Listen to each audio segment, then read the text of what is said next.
Hello, Cougar Nation, and welcome back to another Coaches Weekly for this season of Cougar Men's Soccer. I'm Jonathan Shear with the Cougar Sports Network, and joining me once again is head coach of that soccer team, Brad Callahan. Thanks for having me.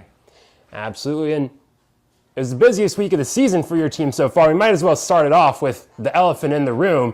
Your team picked up the first win of the season, their first win since October of 2022, and your first win as head coach of the program. So just how important is it for the team to not just get that first win, but to get it done so early in the season?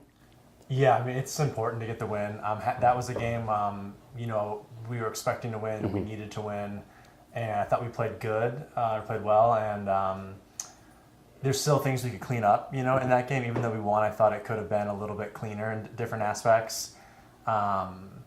But I think we have a really strong foundation moving forward, and so I think cleaning up a lot of the details will help us. Absolutely, and you mentioned expecting to win that game. That's something that's really stood out to me as this season's gone on, is the team expects to be better this year. You guys are expecting to win games now, you're expecting to be competitive, and has that really just been a massive part of the culture for the team this year? Yeah, that's something I've talked about with the team is the expectations and the standards and just how they view themselves. And I think, we have a good, solid core returning from last year and a lot of freshmen and transfers. So we have a very good group, and I think that they really need kind of like a self-fulfilling prophecy, that mental side of sports where they really need to see themselves and understand that they're capable of winning and understand that's based in fact, that they have skills, they have the ability, and expect a lot of themselves and each other and push each other. Absolutely. And moving on to your second game this past week, you took on Hope College at home, and it was a pretty good game from your team. Fell 2-1 to a very highly rated Hope College squad and actually led for most of the first half. So looking at the defensive aspect of that, because your defense played fairly well on the week as a whole, what's been some of your focuses with your defense coming into this last week in those games you played? Hope had other chances to score, probably more than we did. We had a couple of chances as well.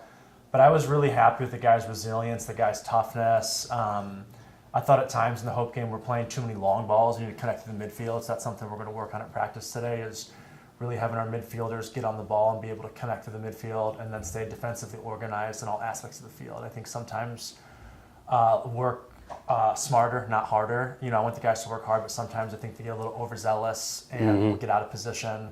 So being organized, communicating, and being smart will all be very key points moving forward. But yeah, my message after the Hope game was, we need to start winning games, and we can't be satisfied with that. We need, like I was saying, to expect more of ourselves and have a higher standard. And so I think that's really coming into fruition now.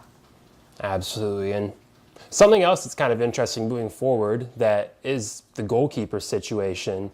Obviously, throughout preseason, it's been Kyle Schultz getting the bulk of the minutes at the net, but you've also had both of your other keepers, Nathan Gudiow, Chase Zizak. Both of them have been getting minutes in the net, and Gudiow getting minutes in both games this past week. So really, as you move forward, what's your plan at the goalkeeper position? Yeah, I don't really have a plan, to be honest. It's just going to be who performs. I want it to be competitive. I want to keep it open. To be honest, I've talked with them about, I think, two of the biggest aspects of goalkeeping are making saves and then having good footwork. And I think as you get to the higher levels, you need both of those. And so I think their footwork and being comfortable with the ball, their decision-making is going to be huge going forward. So I've talked to them about, making sure their footwork's good. I think their ability to make saves is all quite good. Absolutely. And we've talked about looking forward. Now let's really look forward. This upcoming week for your team, it's the conference opener week as your team moves into the conference play for this year. And you'll kick that off this Tuesday, taking on Rockford in a home match. And then next Saturday, it's a trip up the Lakeshore to take on Lakeland University. As you move into this conference season, from sort of a broad perspective, what goals do you have for your squad? I want us to finish towards the top of conference. Both of those games are games that we need to win. They're must-win games that I'm expecting, for the guys to perform. I think just take it one game at a time, and we'll keep improving. But as far as tomorrow's game, that's a game that we need to, be ready right from the start of warm-ups and have that professional attitude, go out there and take care of business. Absolutely. And that's it for this week on the Coaches Weekly. Like we mentioned, coming up this week, it's the conference opening week for Cougar men's soccer, and that'll start with a home match against Rockford University right here in River Forest on Tuesday, and they'll follow that up with a trip to take on Lakeland University in Wisconsin this Saturday. You'll be able to follow that Rockford game on the Cougar Sports Network and follow all the action from everything Cougar men's soccer on CUCougars.com. Once again, I'm Jonathan Shearer, the Cougar Sports Network. Coach Callahan, thanks for joining us once again this week. Thank you, Jonathan. Happy to be here. Absolutely, and thank you for joining us for another Coaches Weekly, and make sure to join us next time for more men's